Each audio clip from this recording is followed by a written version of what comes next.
Thanks very much for coming along. It's half-past, so I guess we'll get started, and that's a good place to start. I guess is to say thank you. Thank you for taking the time to come along.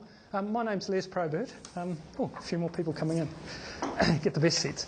My company's ePromotions. And I've been working in business for the last 40 odd years. It doesn't seem that long, but it goes fast when you're having fun. And I'm here today to tell you a little bit about my book that I've just written. But first, perhaps a little bit about me and about what I do, why I wrote the book, and a few tips from my book that I hope you might find interesting and useful. But I'm a Kiwi. I've worked in business worldwide. And I've had a background in both my own businesses and in corporate business as well. I was sales manager of Biro Bic, the pen people. I worked for a company called Vikings of London. We ran camping tours around Europe. And one of the original bucket shops, which were the old cheap... I see there's a few people come to throw tomatoes today, you see. One of the original El Cheapo shops in the UK in terms of selling travel. Over the years, I've owned or started over 15 companies now, so I guess I've learned stuff along the way, and that's really why I've written the book, and that's probably why I'm standing up today. So the idea is to tell you some of the mistakes I made, and hopefully I can prevent you making the same sort of mistakes. In my career, I've sat on a number of industry boards. I was on the Travel Agents Association. I was chairman of the Tour Operators Group. I sat on Enterprise North Shore for 6 years, and currently I'm on the board of North Harbour Business Association. As I said, I've made lots of mistakes, and I've gone from being a millionaire to being pretty close to bankrupt. So believe me, being a millionaire is a lot better than being bankrupt. So if that's one bit of advice you can take away, let me tell you that. And I've learned about business the hard way. I've learned about it by doing things and actually making the mistakes and hopefully learning from some of those mistakes. And hopefully today I can help prevent you from making the same sort of mistakes. So, one of the big advantages I've had, I've really worked for some really, really great people over the years. I've had some wonderful colleagues, and I've had some really, really great mentors who have really helped me in my career, and people that I've worked with, and 2 or 3 of them are in the room today and come to heckle me. So that really is, and that's another thing I'd really encourage you. Find someone that you enjoy working with. Find someone who knows your industry and your profession, and get close to them. You know, most people love to help. And in my career, I've certainly found that single biggest thing is actually surrounding yourself with positive people who actually understand. And most people are really glad to give you the benefit of their experience. And for me, work has always been a passion. It hasn't actually been like getting up in the morning, and I've never been able to understand people who go to work and hate what they do. It's terrible, I think. And if you can find a job that is actually your passion, you're really 10 times ahead of the pack. And one of the things I put up here is learning, learning, learning. One of the things, the world's changing so fast now with technology, and just the speed of change is incredible. And it's really important to keep up to date with things, and you're always learning new things. And I've tried to do at least one course every year of my life. Currently I'm on doing three different things, one of them with Andrew, and learning 3 different things. Because that's the way you meet new people, you learn new stuff, and you're always on a learning track, which is really, really important in today's world. And the most important thing is really love what you do. And it doesn't really matter what it is. If you don't enjoy work particularly much, find something that you're passionate about, be it collecting stamps or like Jim, playing soccer. Whatever you actually find your passion and really, really enjoy it. Love what you do. So I wrote this book for a couple of reasons. One, I wrote it for my clients to hopefully help some of them making the mistakes that I've made. And the other thing, I've got 2 adult children that have just sort of left university and making their own way in life. Not that they listen to their old man, but one day they may look back on the book and think, oh, well, he actually did know a bit of something. I always like that story that Winston Churchill told. He said, when I was 18, I couldn't believe how little my parents knew. By the time I was 30, I was amazed at how much they'd learned. And it's kind of like that with kids, I think. So, myself a little bit, here's the advertisement. I'm a marketer. That's really what I work at. I help people build their businesses. And today I primarily assist people in actually building their businesses using online technology. I run a number of different websites myself, 101 Best Tips, which is an online tip site. of tip books written by experts. My tracker is my little card. If you drop by my booth, number 55 afterwards, I'll certainly give you a tracker card as a little memento. And I'm about to launch a new website called ebooksnz.com, where we publish online ebooks with full digital rights management. And a lot of people have got a book in them. This is a really low-cost way of going online, selling your book or promoting your book online. And my main business, ePromotions, which is my consultancy business. So my aim when it comes to the web is to make things easy, effective, accountable and affordable. So from that perspective. But let's talk about the book. I called it What I Didn't Know, because I think we go through life and there's many things that we actually learn over a period of time and we think, gee, that's interesting, I wish I'd known that. I really would, and I certainly have felt like that on many occasions over the years. So the book is, the subtitle, If Only I'd Known This Stuff When I Started Out in Business at 20. And I would have done some things differently. I guess most of us feel a little bit that way. The first one, and I've just picked some tips out at random. The first tip in this tip book is never, ever give up. And again, I come back to a Winston Churchill example. He was invited to give the final speech at Harrow, his school. Now, this was after the Second World War. Here was Winston Churchill, one of the world's great orators. Everyone was expecting an amazing speech from him, really looking forward to it. He was scheduled to speak for half an hour. Got up the front of the room and he said, never, ever, ever give up. Never, ever, ever give up. Then he went down and sat down. That's all he said. That was a really, really profound speech when you think about what he actually said. And one of my mentors, when I had my travel business in the UK, was a South African guy who owned the business, Len Howe, and he was a fantastic guy, pretty down to earth. He had another way of expressing it. He said, you've got to throw a lot of shit at the fan to get some of it to stick. But most people give up when it comes back at them. So just remember, if you're going to succeed in life, be a shit thrower. So I've always looked on myself as a bit of a shit thrower.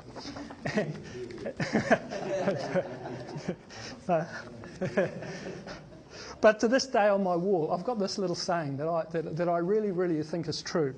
And it says, if you are beaten, you are. If you think you dare not, you don't.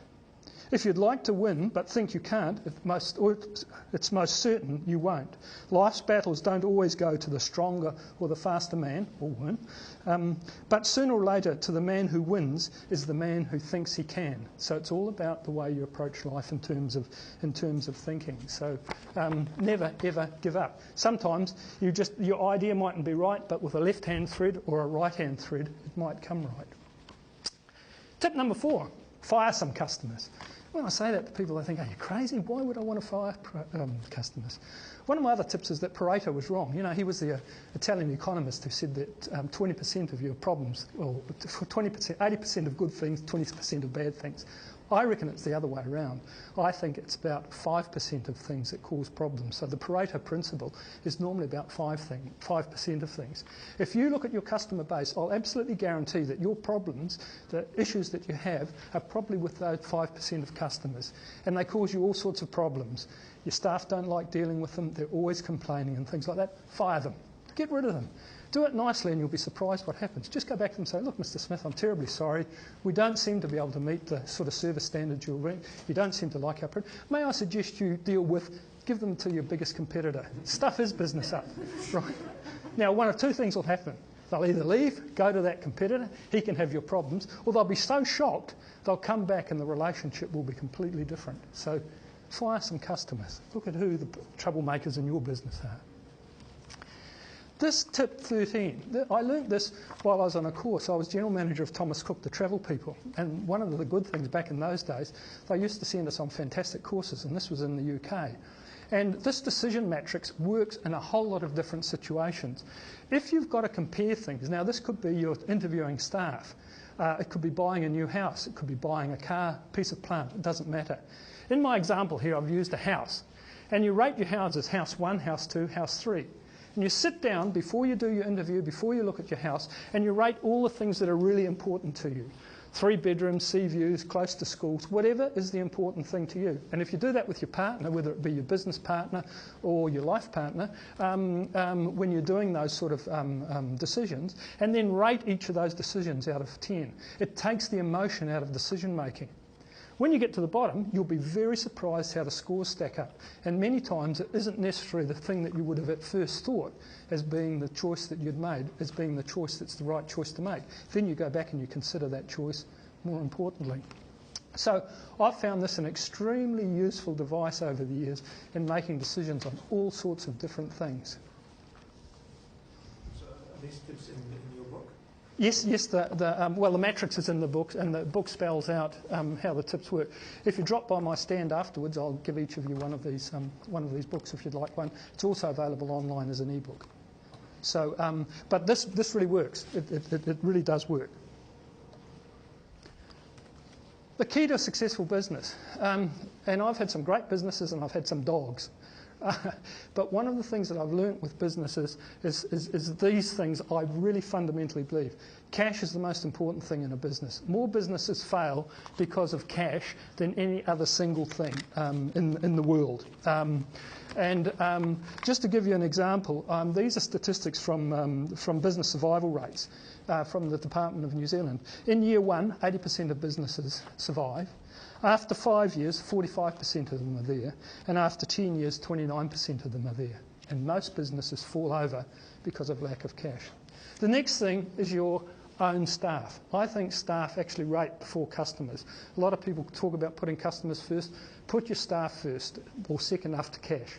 If they do a great job, the customers follow. They are just so key to the business.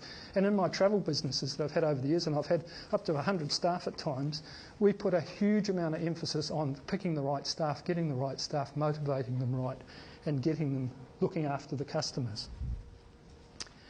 Tip 5 is about adding value. Don't discount. There's always someone out there who can sell cheaper to you. And many, many businesses don't realise the real cost of a discount and how much extra business you actually have to do when you give away a discount. Now let's look at a business, say, that's running a profit margin of 20%, and you give away 25% in discount. And often you see 50% off, 25% off isn't a lot. You have to do 400% more sales. So you have to sell 4 times as much to make the same money. 4 times as much. My partner in travel arrangements, Penny Hunt, was an absolute expert at adding value. Now, let me give you a really good example. We sold wholesale travel packages. And if we sold a cheap package to Fiji, it sold for, say, $1,500, we made around a 5% margin. So we made, $75 on the package. If we sold an upmarket package at Tokariki Island or somewhere like that, they were $10,000 packages. Same amount of work, same amount of things, but our margin was so much better. It was like $500. So what we used to do is, one of my other tips is surprise customers. Surprise customers, they love it. We used to buy these beautiful toweling robes that had our logo, and they used to cost us about $50 wholesale. And what we would do without telling anyone is provide 2 of these lovely toweling robes as an added value discount. We didn't charge for them, we just said thank you for booking with us, with our compliments to here are 2. Well, people love those. You wouldn't believe how much people actually loved receiving something like that. So look to ways that you can actually add value. If someone's done a great job for you or something like that, send them a lotto ticket with a little card. Use handwritten cards and things like that. Be personal and add value rather than discounting. It's cheaper, you're going to keep your customers longer, and there's always someone that can sell cheaper than you. That's just a fact of life. One of the other things is, in a number of my businesses where I've been in competitive markets, we've actually used this as a slogan. Don't compete, be unique. If everyone's out there, I've got a business at the present time who's a retailer that I'm working really closely with, and he's come out of a big franchise group, and he's obsessed with following the franchise group, what their deals are. And what I'm saying to him is saying, forget them. So if they're advertising one product, let them play league, you play rugby. You're both playing a ball game, but you play your game, right? Just do things that are different. So if they're advertising one thing, you advertise something else. Look for ways of being unique and look for an angle that actually makes you stand out. I always remember running an ad, for instance, and we, in the travel business, we had a pool in Tokyo, and there's about 1 million people in the pool. It was so packed. And then we had a pool in Fiji, and there was a couple with a pina colada sitting on the edge of the pool. And all we said in the ad was, their holiday, our holiday. And it just really, really made us look really different. It really stood out. We used it on posters and things like that. And it was just looking for angles that make you a little bit different from the competition. Now, this is another one, the was list. You're always going to make mistakes in recruiting people. People mightn't fit your culture. They might do really well in another culture, but they mightn't be right in your culture. In one of the big businesses I worked with, one of the corporates I worked with, we used to have what we called our was list. The was list were the waste of space people, and they were people who just didn't fit our culture, and we used to manage them proactively out of the business. And quite often, I feel you need to get rid of those business. You need to get rid of them now, no matter what the cost, because it's going to cost you a lot more in the long run, and negativity breeds at kryptonite speed. If you've got a bad apple, it can rot the bunch really, really quickly. Quite often, it's just a matter of sitting down with that person and saying, look, things just don't seem to be working out here. You don't seem particularly happy here. And they'll unload on you. They'll say, no, I just don't like it. And you can talk to them about, well, our culture here is a little bit different. Perhaps you'd be better off in a business that blah, blah, blah, blah, blah. And different people work better in different cultures. That may be a little bit negative, and it might be totally PC incorrect. But believe me, it works. Same with your life. If you've got negative people in your life that are bringing you down, get out of them.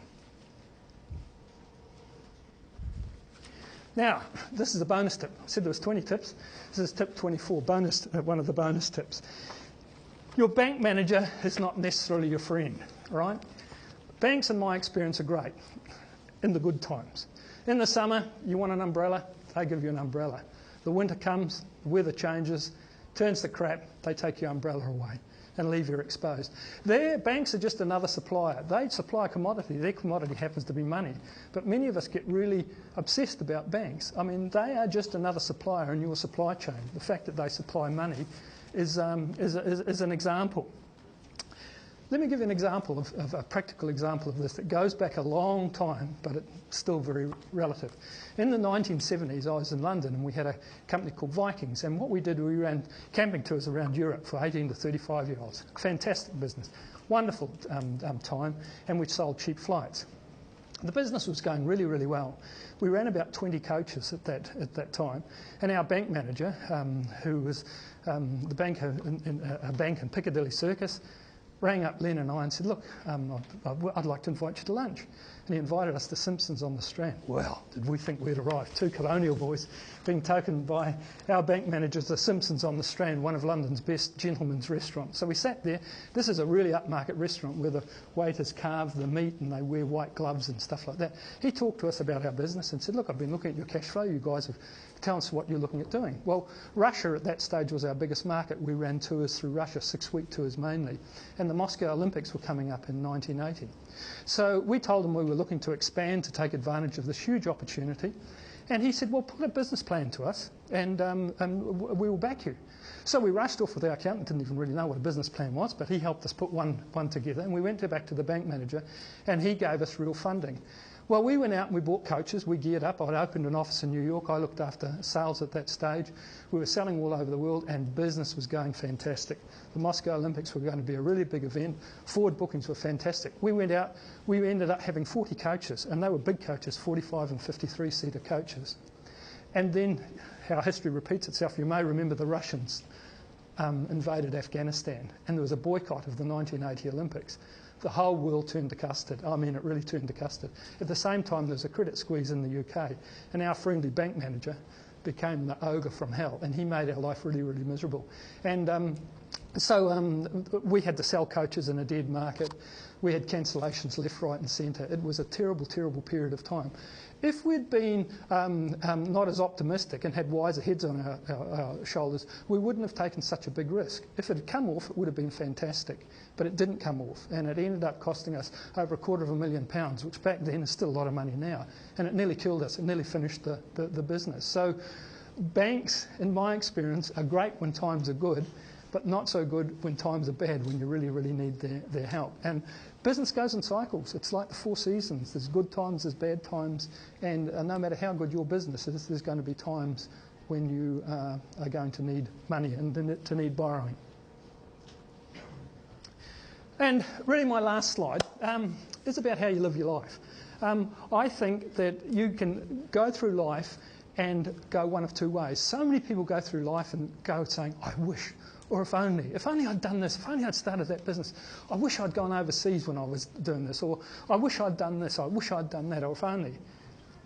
You know, how you do things is up to you. It's your choice as to how you want to live your life. There's going to be forks in the road, and it's your choice as to which fork you go down. And it's about looking at the forks. People have said to me, gee, you're so lucky. And I have been lucky. But some things about luck are about making your own luck, about looking for those opportunities, and when they come along, going down those roads. And don't you think it'd be much better to actually have on your tombstone a life well lived? Someone who's enjoyed their life, someone who's done what they've really wanted to do and has contributed something back. So I hope in this little overview today, there's some things you might have got out of what I've had to say. There's a whole lot of other tips in the books on different sort of things. And I think in anything like this, you only have to sort of pick up one thing that resonates and sounds a bell to actually make it worthwhile. And I hope today I've been able to give you at least one thing. And we've got a little bit of time, 5 minutes, so I'm happy to take any questions that you might have on any of those things. I'm on stand 52, and if you drop by, I'll give you a copy of the book.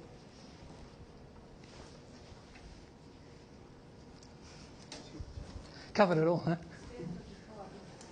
Yeah, it's 52. Oh, stand 55, I've said there, have I? I'm next to the B and Z. So, so your bank manager isn't necessarily your friend, but I'm right next to them. Right. Which stand are you? 55. 55. Oh, look, I can tell you. I've got the technology here. 55. I'm on stand 55. Yeah, that's right. I didn't learn how to read. Yeah. I'm just talking about the discounts. Yes. Which kind of relates to my business. Discounts and vouchers, as Right. in giving away vouchers, Yes. which obviously is discounts. That is also a way to get people through the door, potential new Absolutely. customers as well. So it is a way to grow your business,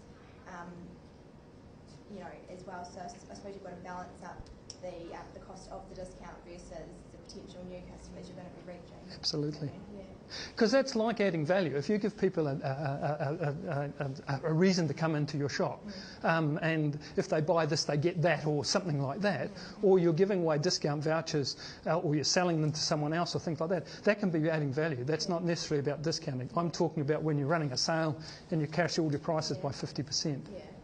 So you're right, and there's not any one particular thing that's always right in any business. Often it's a combination of things. Good question. Can I ask a question? Sure. After that risky business that you had Yes. at that period, what did you learn? I mean, how do you assess the risk in businesses after that? How can you share that, please? That's a really good question, and I've got one of my tips in here is that very thing. I work with a great mentor, and he was my financial director in my travel business. And tip 16 is, what's the worst that could happen? And what Dal used to make us do, whenever we made a big decision, is sit down and say, what's the worst that could happen? If this all turned to custard and we fell over or we lost money on this, how big is that risk? And when you look at the bottom side of the risk, what's the worst that could happen? Everything else is upside. So then you can sit down and you can say, yeah, that's a risk that's really well taken. You know, it's really well worth doing. Or perhaps we should find a partner to come into us on that to offset some of the risk. But do an analysis, look at what's the worst that could happen if everything turned, and then you can make a decision whether it's a good risk or not. Good. Yes. What year did you leave Vikings? What year did I leave Vikings? 1980. 1980. That's before I got there. Oh, was it? Oh, yeah. Well, there's an awful lot of people in New Zealand that went around Europe on a camping tour with one of the many companies. Who did you do? 83, I did a Vikings one. Oh, did you? Yeah. No, 81. No, 81. I left Vikings, but it was a really, really good period of time. Exciting business. You'd go to bed one night and you'd never know what would happen. There'd be a coach broken down in Russia, or an accident in Morocco or something like that. So it was one day to the next. You never knew what was going to happen. I'll end up perhaps with one little funny story about my Vikings days. One of the things that we used to do when in our smaller buses, we used to tow a trailer behind the bus, and we had all the camping equipment in that. And sometimes I used to be a tour leader on buses. We'd normally have a driver and a tour leader. And we'd taken the short tour to Spain. And the driver and I, while the passengers had gone out on sightseeing, had gone to this a monastery where we bought really cheap champagne. We were paying like 75 pence at that time, a bottle of champagne. And we filled the bottom of the trailer with it and put all the camping equipment on it and stuff like that. Anyway, we got back to Dover, and you never got stopped by customs at Dover. It just didn't happen. But this particular day, we got pulled up by the customs officer, goes through the bus, and he finds the champagne. And he said to me, and we had 40-odd passengers on the bus, and he said, "What's the champagne?" I thought, oh, gosh. So I thought, thinking really quickly, I said, well, we've got this little tradition in our company. After we've been on a tour, we give 3 bottles of champagne to each of the passengers as a thank you. He says, "What a lovely idea. Let's do it now." And he made us go through the bus giving 3 bottles of champagne to everyone on the bus. And he said, "Tell your mates when you got back, we're on to you." I thought that was very clever. You know, he made his point. He could have thrown the book at us, but he let us go. But yeah. No. Happy customers though. Happy, the punters. And of course, all the punters, all the passengers, they knew exactly what was going on. They thought it was hilarious. And we had a snowflake's chance in hell of ever getting the champagne back from them.